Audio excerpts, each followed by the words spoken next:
I'm Christy Setzke. A lot of you who are here know that my brother Todd Setzke was an organ donor. Todd passed away on May 29th, 2001, and he was an organ donor. And so I just want to thank you all for coming here. And we have Ashland Mayor Deb Lewis, and she's going to read the proclamation that she had for Ashland.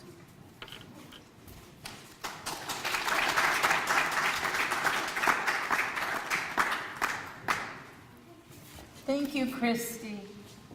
I want to just start by thanking all of you, Christy and her mother Kathy, and I know there's several others who helped to organize this event. And these are the kind of events that are the backbone of a community. And the thing that impresses me about what you've done here is that this is a grassroots movement in response to a need. And I love it when citizens see a need and then they respond. And never doubt for a minute the impact that you are having.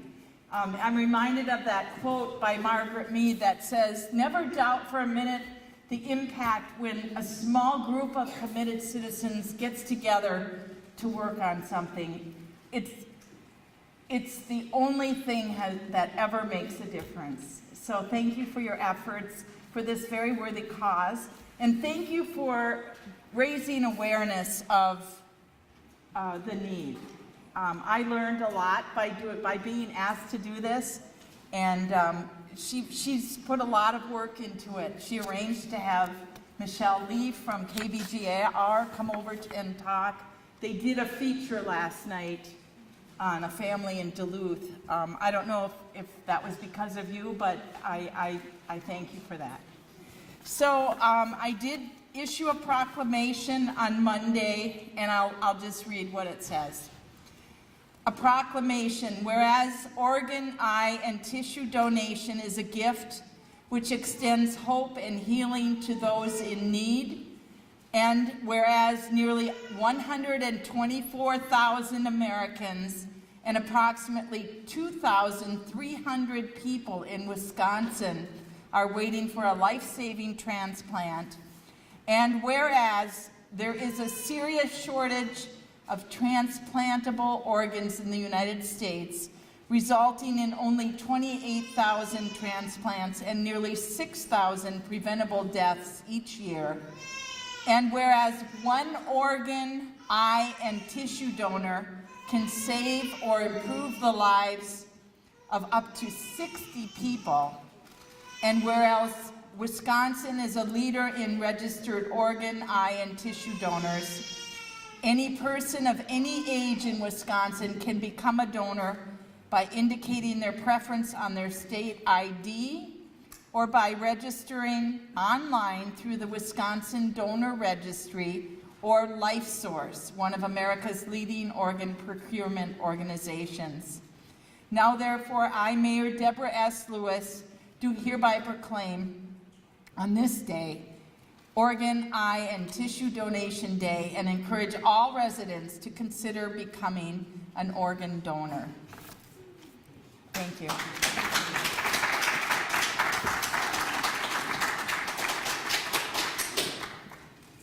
Thank you, Mayor Lewis.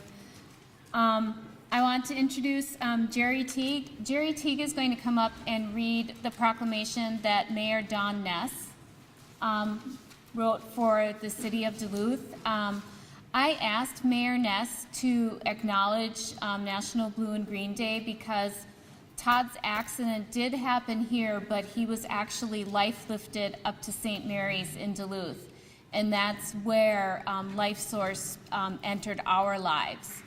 And so I thought it was only fitting to involve the city where Todd actually passed away and where LifeSource became a part of our lives. So, Mr. Teague.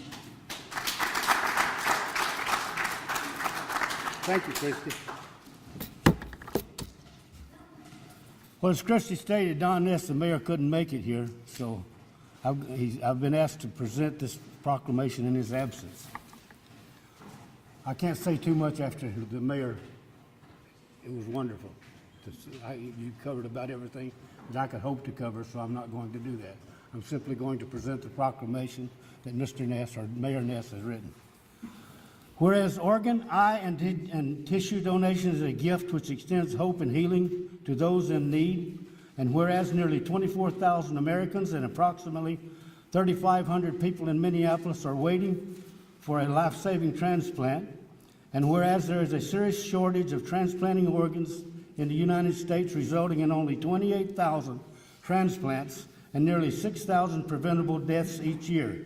And whereas one organ, eye, and tissue donor can save or improve the lives of up to 60 people. And whereas Minnesota is a leader in a registered organ, eye, and tissue donor, any person in any age can become a donor by indicating their preference on their state ID or by registering online through either Donate Life Minnesota or LifeSource, which both of those are America's leading organ procurement organizations. And whereas during this day, the public is encouraged to wear blue and green, hold events and fundraisers, and partner with local restaurants, malls, media, and community organizations in an effort to present awareness about organ, eye, and tissue donation and transplants. Now, therefore, I'm speaking for Don Ness now, Mayor of the City of Duluth, do officially proclaim April 17, 2015 as National Wear Blue and Green Day in the City of Duluth, in testimony whereof he has heretofore set his hand and caused the great seal of the City of Duluth to be affixed to the City of Duluth in this 17th day of April in the year of our Lord, 2015. Signed, Don Ness, Mayor of Duluth, Minnesota. And I thank you very much for the opportunity.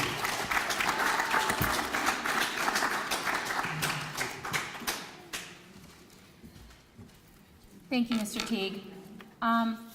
LifeSource is a nonprofit organization that is dedicated to saving lives through organ and tissue donation in the upper Midwest. It serves the 6.5 million people in Minnesota, North Dakota, South Dakota, and in western Wisconsin. It partners with 279 hospitals, 300 driver's ed license offices to facilitate gifts of organ and tissue donation. Their vision is that everyone shares the gift of life. Their mission is that LifeSource saves lives and offers hope and healing through excellence in organ donation and tissue donation. Their values are respect, accountability, advocacy, life, and innovation. And I can speak from personal experience in that LifeSource does offer healing. Like I said before, my brother was an organ donor. And on May 29th, 2001, LifeSource became a part of our family. A lot of people would want to shrivel up with that grief, but what LifeSource has done is it's offered an outlet for us, a group of people that understand what you're going through. It doesn't matter if it's a husband or a wife, an aunt, uncle, brother, or sister. You're part of a group. They have a Facebook group that's a secret group that you're free to share your hopes, your dreams, your feelings.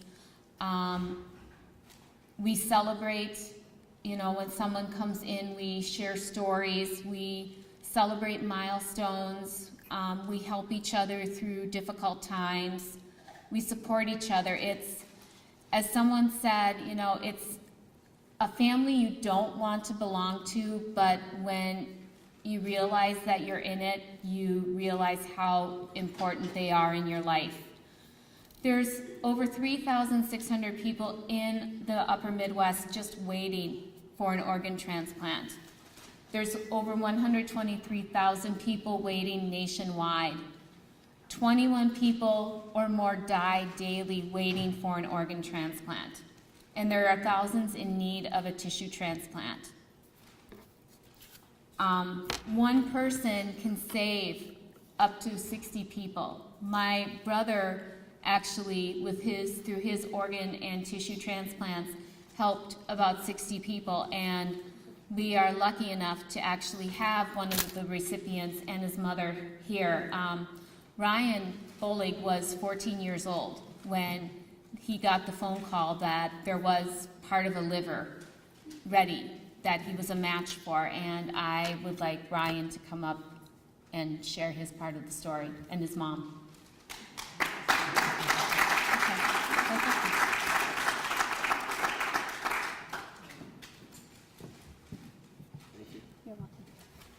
I'm Ryan. I'm 28 years old. As Christy said, I am one of many that was saved by the gift of life. I struggle with cystic fibrosis. I don't struggle. I have cystic fibrosis. It's a genetic disease passed down through the genetics, and so I have a daily routine that I have to do to take care of everything that I have to do. In September 1999, I got sick. I had a collapsed lung. I ended up in the hospital. There was things that we had to do procedure-wise to get the lungs and infection back to normal and to get the lung back to normal.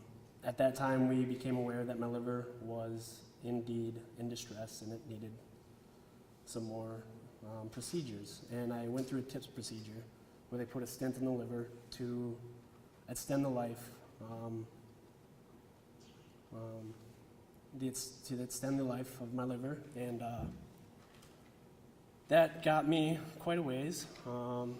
We had to do multiple procedures, usually about once a month, where they had to go down and balloon up the stent, and the stent would close up.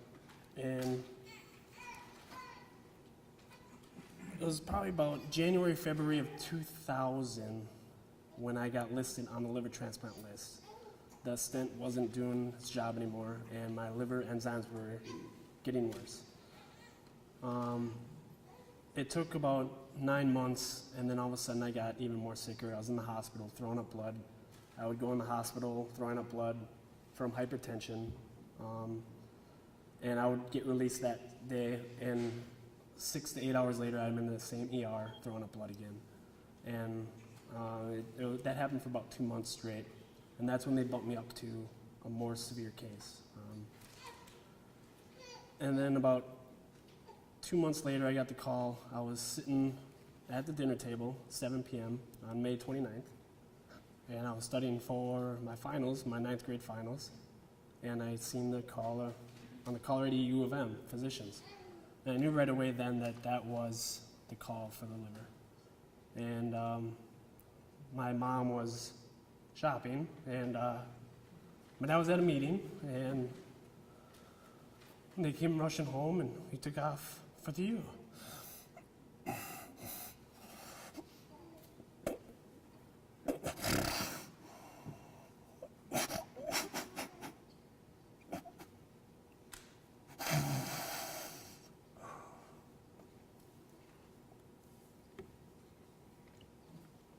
Excuse me.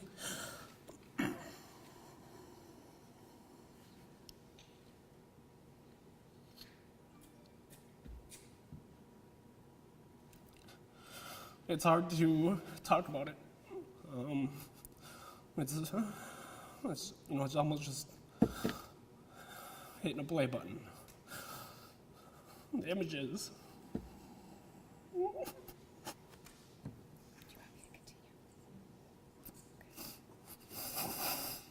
Ooh. The images and the tapes just play. But that's a part of my recovery too. It's been so hard to talk about it. It's hard to accept the fact that, the gift of life was given to me. It's been something that I deal with. It's a pretty big, it's just a big mental thing. And so May 29th, I went into the transplant, and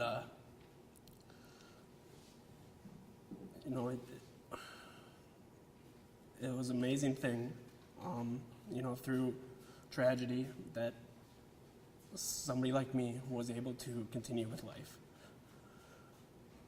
I didn't think that I would be able to stand here today. I didn't think it would continue with life. You know, I thought that ultimately I would be here. I was preparing for that when we were going through the motions of being listed for a liver transplant. The gratitude that I live with today is very humbling. I try to stay within the moment, you know, as much as I can. I mean, I do struggle. I think everybody struggles with it. I would say that it's been successful. Life has been successful. I currently am a Starbucks barista. I make coffee for people. Make good coffee. Yeah. You know, it took a long time for my health to turn around. You know, my liver transplant gave me the gift of life, and it also took my body many years to receive that and to get used to it and to provide, you know, life. And I had a couple bouts of, I had one bout of rejection, July of 2001, and then I also had a abscess in August of 2001. And then after that, I had a couple bouts with my spleen that we've had to do a couple procedures with to minimize the hypertension. And, you know, it's all about just plugging away.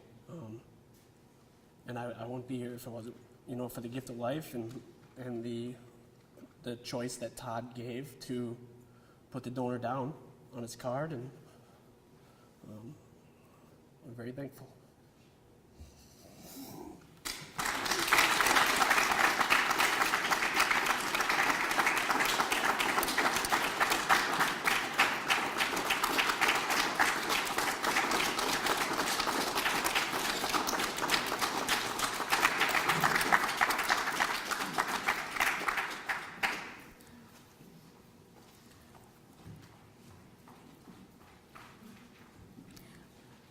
I think right now Todd's probably saying, my little sister actually is not speaking. That's a first. It is all about, you know, just living in the moment, staying in the moment, and appreciating everything that you have. If there's one thing that I learned from my brother's death is that life is precious. Every moment you have is precious, and I'm going to introduce James. I think you can come up and just take over because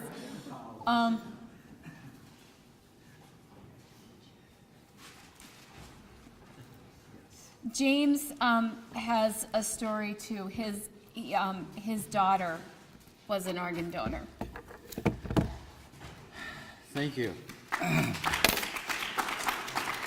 As mentioned, I am James, but you can call me Jim. I usually say call me anything to leave my mother out. Jim Schoenmaker, I am from Hudson, Wisconsin. As is Ryan, but I did not discover this until like 2 days ago. We're kind of finding that there's more people around you who have something to do with organ donation than you realize. Anyway, it would be very easy for a donor family member to come up here and speak of loss, speak of sorrow, speak of grieving, but I'm not going to do that. Because, as I said, I get chills because this is really a time to celebrate. We have witnessed what, well, one person's decision, one person's belief that if he made a promise that if the opportunity would come to be a donor, he would be a donor. And that promise then led to hope. I'm speaking Todd making promises, hope going to Ryan. In organ donation, we talk a lot about hope because there's no promises as far as after once the transplant takes place, but there's hope. They have to have hope. There are these individuals, and that's not even the right word, but they are the recipients out there just waiting, living on hope and barely living. But they are hoping that they will get the gift of life, because without it, they will be one of those 20 people a day that do not make it, who pass because they did not get the gift of life that they needed. My story began January 12th, 2011, 4.5 years ago. I was on my way to work. When talking to driver ed classes, I always say, okay, Christmas season's over, you're back at school. Packers made it into the playoffs as a wild card team. They won, yes. And it's just another day. And I was on my way to work. I got a phone call that Anna had been in a car accident.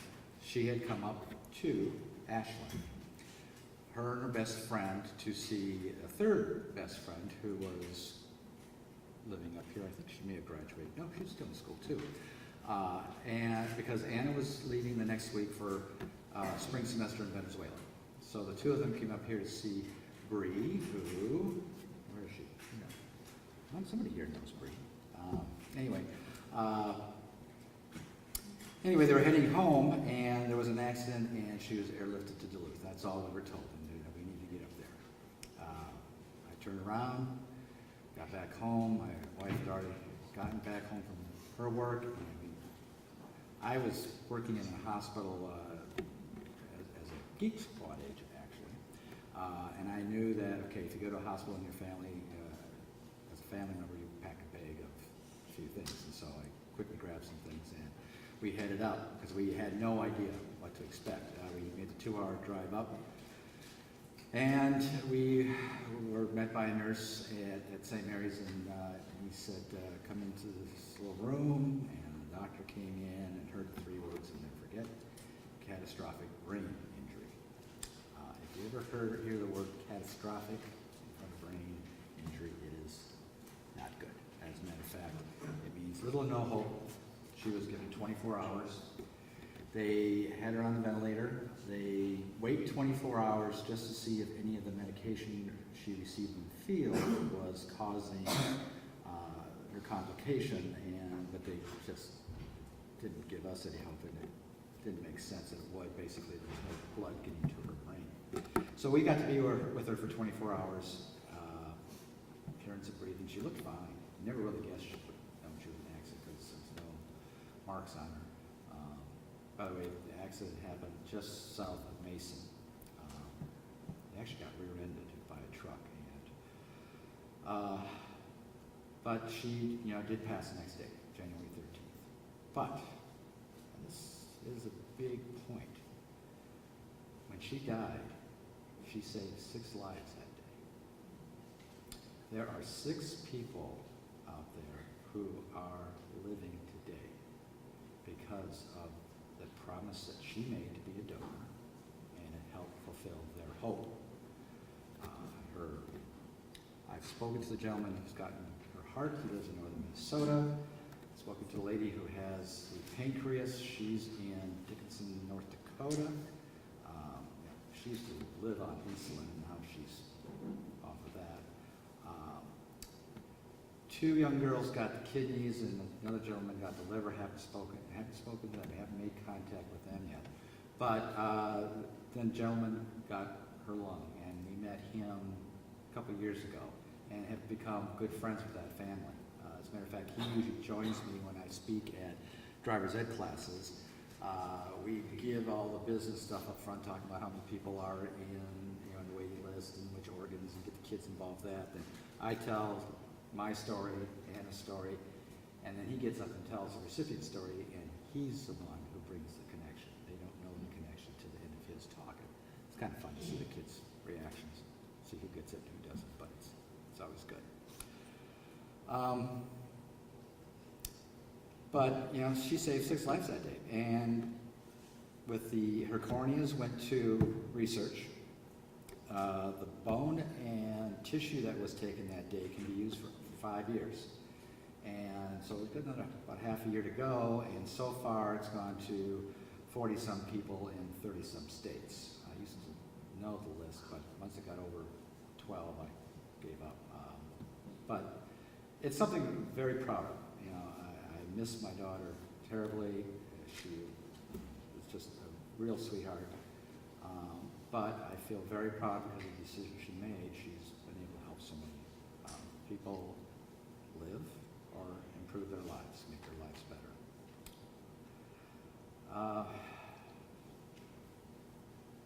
Just a little bit about Anna. She was 20, a few months shy. Matter of fact, when she was coming back from Venezuela, the day she was flying back was going to be her 21st birthday.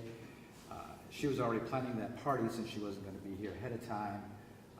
And we did have that birthday party for her on May 6th of 2011, and it was a very nice party. She was a junior at UW-Madison.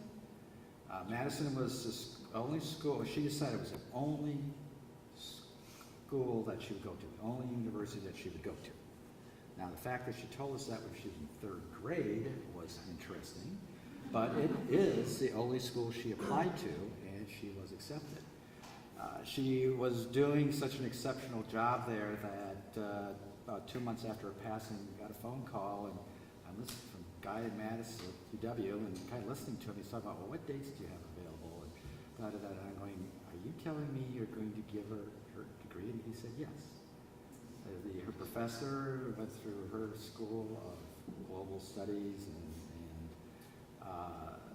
they had us down, and they presented us with her degree. So I can proudly say that Anna is a graduate of UW-Madison. Go Badgers.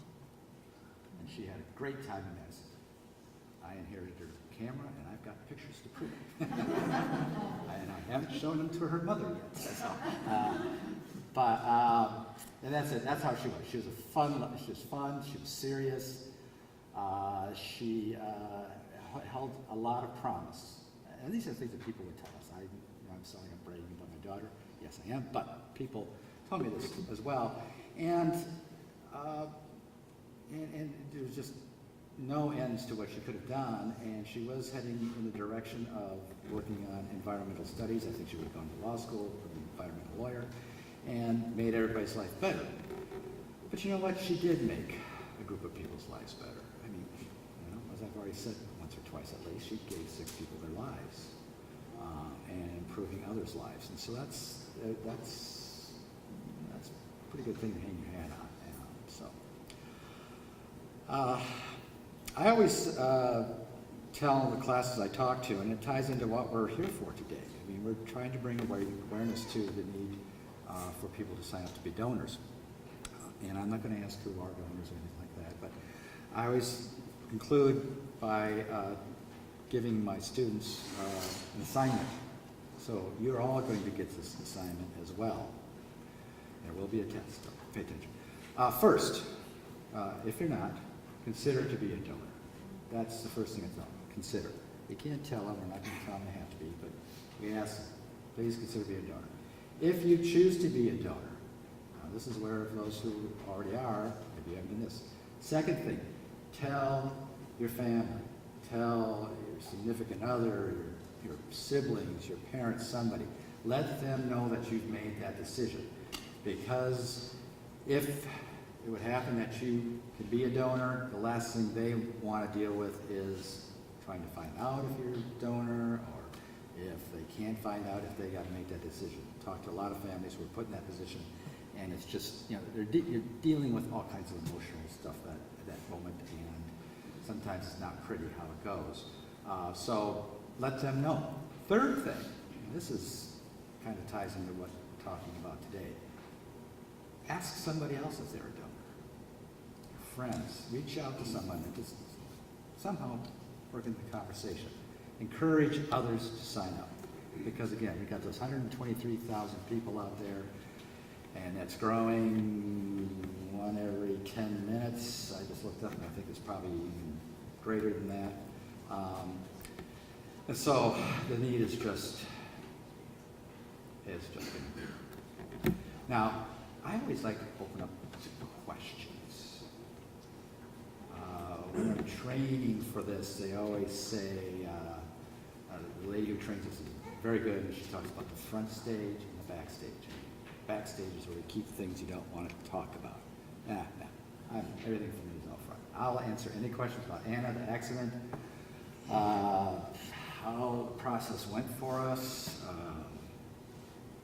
We've kind of talked a lot about LifeSource. They've been very good to us. They treated us very well that day and have since then. That's why it's a pleasure to be an ambassador for them. So, anybody have any questions? Please feel free to ask. Yes? How is it possible to meet the people that your loved one has donated to? Did they set that up, or is it a voluntary thing? Well, it is a voluntary thing, and it's a process where you write a blind letter. You could mention Anna's first name, could include a picture, the description of her, and that's it. And so that when we finally got around to it, we knew we were going to 6 people. So we wrote 6 letters, 6 identical pictures. We send them to LifeSource. LifeSource then sends them to the hospital where the transplant was done, and it gets to the caseworker for the individual, and then they get the letter to them. And then it's a matter of waiting to see if you get a response. Again, we've heard back from 3 out of the 6. I've talked to both donor families and recipients who every year sending letters, and one lady, I think she said it's been 10 years, she always sends a letter every year on the anniversary, and she hasn't heard back yet. She's a recipient, she's just hoping one day. And it's not uncommon to hear that it's can be 10 years, or I talk to recipients almost to a person, and Ryan may attest to this, is that they said, I started writing that letter a million times, and I just don't know what to say, and then they stop and they walk away, and then they eventually get back to it. So it's everybody's on their own schedule. It's a good question, though. Yes. Is there a cost to either side of the families when you donate? No. We often talk about objections, and that's our concerns, and cost is, and there isn't.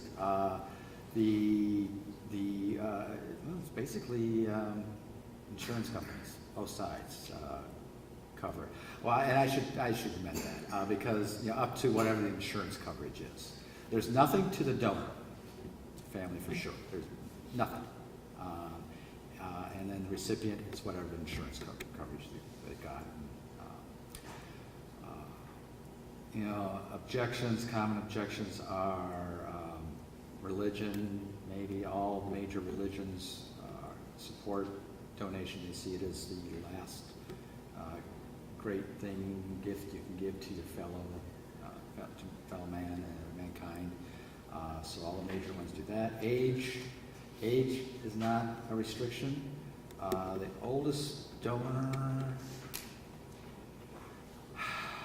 he was in his 80s, 85, I think it was. And I always say, if I need a new liver, pancreas, I want to get one from like a 75-year-old woman, maybe man, because they weren't raised on junk food. so that thing's going to be in pristine condition. So there's no age limit there. Let's see. Money, religion. Some people talk about, the funeral homes don't like it because there's a delay. Anna's process started at, she was pronounced at 1 p.m. and her process started at 3:30. It was done at 9:30, and the funeral home came and got her the next morning at 7:30, I think. So there's no delays. There's no notice. We had an open casket, and there was nothing noticeable. We were told that she would have to wear long sleeves. Of course, I had to take a peek why, and it's kind of it. It was actually a bandage. So, and that's another thing. The process is treated like any other surgical process, with all the requirements and everything any surgical process would have, and if anything, probably maybe even more, or a great deal of respect is paid to your loved one, the donor. And so there's nothing, nothing like that. The waiting list is blind. It's all recipients are given a number, and there's Christy mentioned earlier 5 or 6 characteristics, but Christy, I'm going to tell you, it's actually a list of like 50 different factors that go into it. Tom Fuller, Anna's lung recipient, he loves to say, when he tells the story, he was actually number 3 on the list that day. He wasn't number 1, but Anna was just about as tall as I. And the first 2 ladies on the list were under 5'10", and they were too short for her lung to fit in them. And Tom was like a quarter of an inch over the minimum. He was, somebody was looking out for him that day because there was that, and then he's got a rare blood type, and Anna had, and I don't know my blood, so O is a universal thing, so that's what Anna had. So like he was number 3, and the blood type matched, and so. I don't know. Any other questions? Christy, you want me to take this thing out of my hand? I always say it. You hand me a mic, and the mayor will appreciate that. A brother who was a politician, and they said, don't let him get up, and I think it runs in the family. So, anyway, thank you so much for paying attention to me.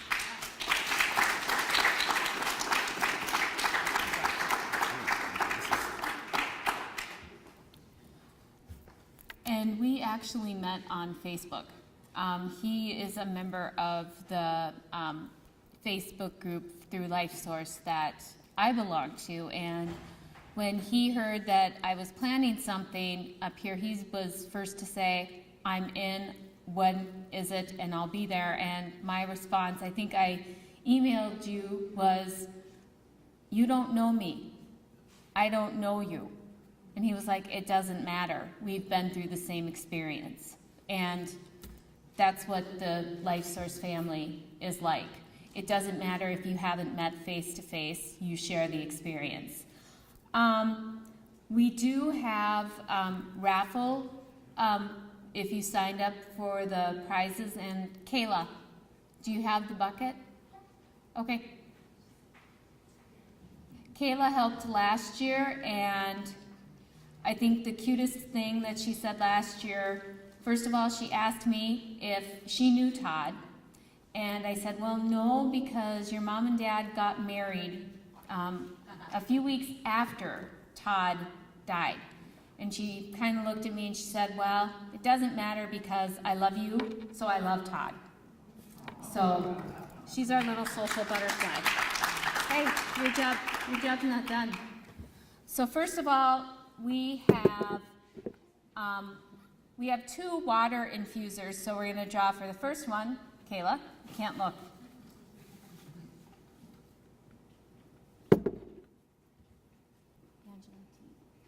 Angela T.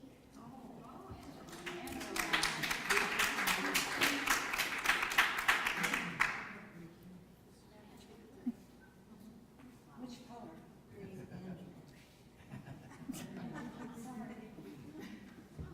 Do you want me to hold this one? Okay, so she's going to draw for the next one.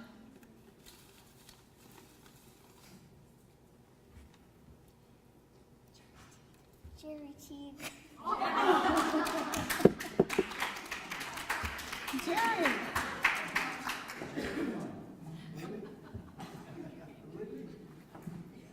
Okay, a colleague of mine at LSI, Lake Superior Intermediate, last year I had asked her about possibly making a quilt to donate for our silent auction, and she said she didn't have one ready, but she would have one ready in the future.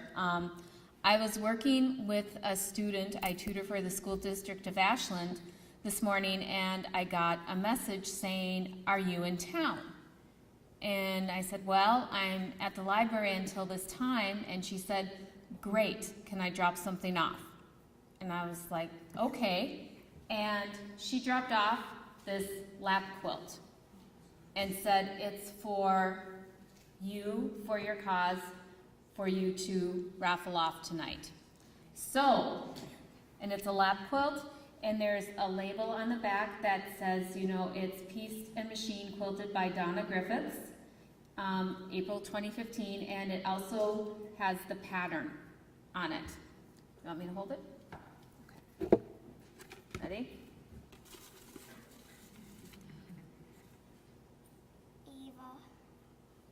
Ava.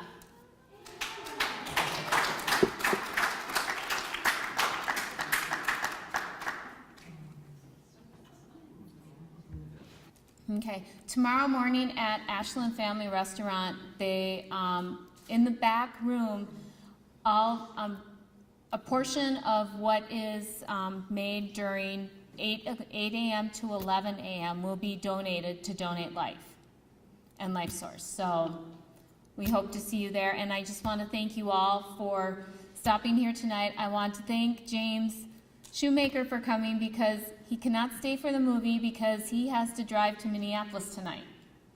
Because in Minneapolis tomorrow, there is a huge event because tomorrow is National Donate Life Day. Well, it's LifeSource Bigs Day. April is National Organ Donation Awareness Month, but there's many little days within April that they celebrate.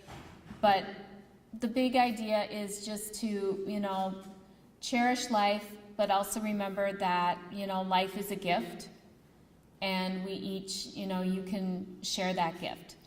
So there's going to be a little break just before the movie, so, you know, if you need to just take a walk or anything. The movie's going to start at 7. The movie is the 5th quarter, and it's actually based on a true story. It's about a family that had 2 sons. One of the sons was in an accident and passed away, and the family donated his organs.